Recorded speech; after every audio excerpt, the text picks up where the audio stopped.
Yeah, Ashley, we're sitting there watching, like I was saying, and Joe Flacco's taking a ton of reps. He's taking second-team reps. We almost never see him take reps leading the second team. Dylan Gabriel is taking a bunch of first-team reps. It was a little surreal. Something strange just happened at Browns training camp, and nobody's giving straight answers. Shedeur Sanders, the most hyped rookie quarterback on the roster, didn't take a single rep. Not one snap. Not one throw.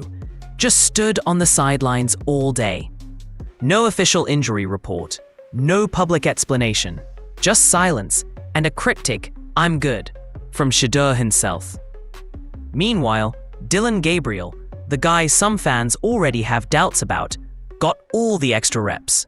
And what he did with them, that's a whole different story. Something's clearly going on behind the scenes, but is it strategy or something more serious?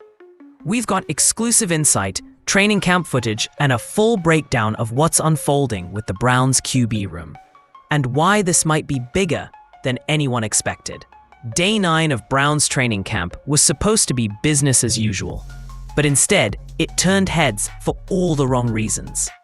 0 team reps for Shedeur Sanders in training camp practice today. It's the first time this entire training camp that the 5th-round rookie out of Colorado has gotten 0 reps in team drills. It just came out, being reported by Daniel Ofusi on X, that Shedeur Sanders did not participate in team drills today due to arm soreness. While the quarterbacks were cycling through team drills, one name was noticeably missing: Shedeur Sanders. Not on the injury list, not in uniform, and most importantly, not taking a single rep. For a player expected to compete for the QB2 spot, that's a massive red flag. It wasn't just one segment of practice either. Shedeur sat out every team period and even the hungry dog session, a time specifically designed to give underused players more opportunities. Reporters on the ground were caught off guard. Tony Gee, who covers the Browns closely, said only 2 of the team's 4 quarterbacks practiced that day, and Sanders wasn't one of them. What made it even more confusing was how quietly it all happened.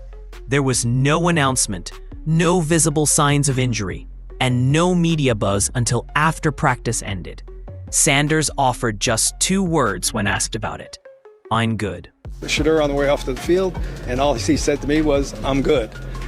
Later, the Browns came out and said he was held out because of arm soreness, which is a little curious because the fact is Shedeur's got the fewest reps of any of the 4 quarterbacks over the whole course of the summer training camp. So this is something interesting, totally unexpected. So why would the Browns sideline their most intriguing young quarterback with no warning and no clear reason?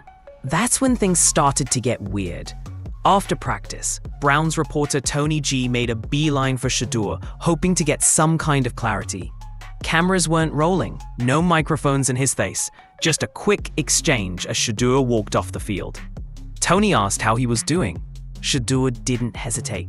He looked him dead in the eye and said, "I'm good." That was it. No frustration, no limp, no sling, just calm confidence and a quiet exit. Later, the Browns issued a short statement claiming Shedeur had been held out due to arm soreness, but that only raised more questions. How does a quarterback with the fewest reps of any signal caller at camp already need rest, especially one known for grinding through pain? Even Tony Gee couldn't hide his confusion. He pointed out that Shedeur had barely thrown all summer. If anyone needed extra work, it was him. Certainly an interesting development here in this 4-way quarterback competition. Yes, and I know it's arm soreness, not 100% certain if it's specifically shoulder soreness, but it was significant enough for him to mention it. The explanation didn't add up, and fans started wondering if the team was telling the whole story, because arm soreness might be the official line, but it doesn't explain why the most explosive rookie QB on the roster suddenly vanished from practice without warning. Let's be real. Shedeur Sanders has never been the type to sit out unless something's seriously wrong. This is the same quarterback who played through a fractured back last season at Colorado. Sprained ankle? Didn't stop him. Broken ribs? He's still suited up. So now, suddenly, he's missing an entire day of reps in the middle of a quarterback competition, and all we get is arm soreness? Fans who followed Shedeur from Jackson State to Colorado know the truth. The guy's a fighter. He's played hurt. He's taken hits. He's never once backed away from a challenge. So, what's the extent of the arm soreness? We probably won't find out until Monday when the coaches are back at the podium and they get questioned about this, but that is what's being reported right now. Shedeur Sanders, 0 team reps today. Which is why this situation feels off. Some believe the Browns are protecting him, not because he's hurt, but because they already know what they've got. Maybe they've seen enough in camp to know he's the real deal. Or maybe there's internal politics at play. Shedeur isn't your typical rookie. He brings media attention, expectations, and pressure, and that doesn't always sit well in a crowded QB room. Whatever the case, this arm soreness story isn't fooling anybody. There's more to it. And while Shedeur stayed quiet, another quarterback was handed the spotlight and completely fumbled the moment. While Shedeur watched from the sidelines, Dillon Gabriel had the perfect setup. Tons of reps, minimal pressure, a golden chance to show the Browns why he deserves a roster spot. Instead, he crumbled. But Shedeur Sanders did not take a single rep today in 4 team periods and also the hungry dog period, an opportunity period for little-used players at the end of the day. With most of the day's throws going his way, Gabriel had every opportunity to flash arm strength, decision-making, or just something. But what fans saw was anything but promising. Overthrows, missed reads, a near pick, and a brutal fumble that had coaches visibly frustrated. Even with Joe Flacco taking limited reps, Gabriel didn't step up. He stepped back. There were moments where the timing was off, the accuracy was shaky, and the command just wasn't there. And the most telling part? No urgency. No sense that he was trying to seize the moment. It was as if he didn't realize how rare this opportunity was, or how fast it might slip away. Meanwhile, everyone watching couldn't help but wonder, what would Shedeur have done with those reps? Because while Gabriel stumbled through his big audition, the quarterback who's built for the spotlight was left holding a towel on the sideline, completely untouched. So why would the Browns sit Shedeur when reps are this valuable? Some fans think the team's playing chess, not checkers. Look at the pattern. From day one, Shedeur's gotten the fewest reps out of all 4 quarterbacks. Not because he's underperforming, but because he might already be penciled into the long-term plan. Think about it. Why risk a young, dynamic QB in early camp when he's already shown elite poise, footwork, and deep ball accuracy? Why expose him to unnecessary contact when veterans like Joe Flacco can soak up the hits and rookies like Gabriel can eat up the filler reps? This could be all about strategy, slow playing Shedeur's rise to keep pressure low while prepping him behind the scenes.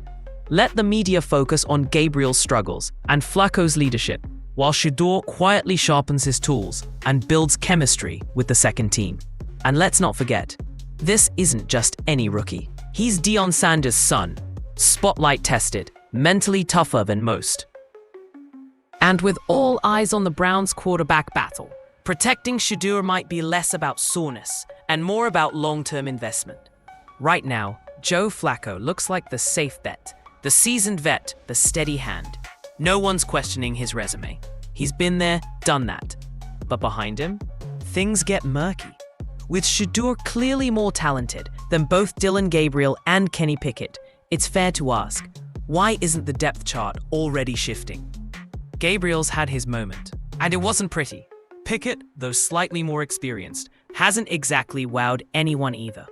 Meanwhile, Shedeur, even in limited reps, has shown flashes of the exact thing the Browns have lacked: modern pocket presence, quick reads, and explosive throws off-platform.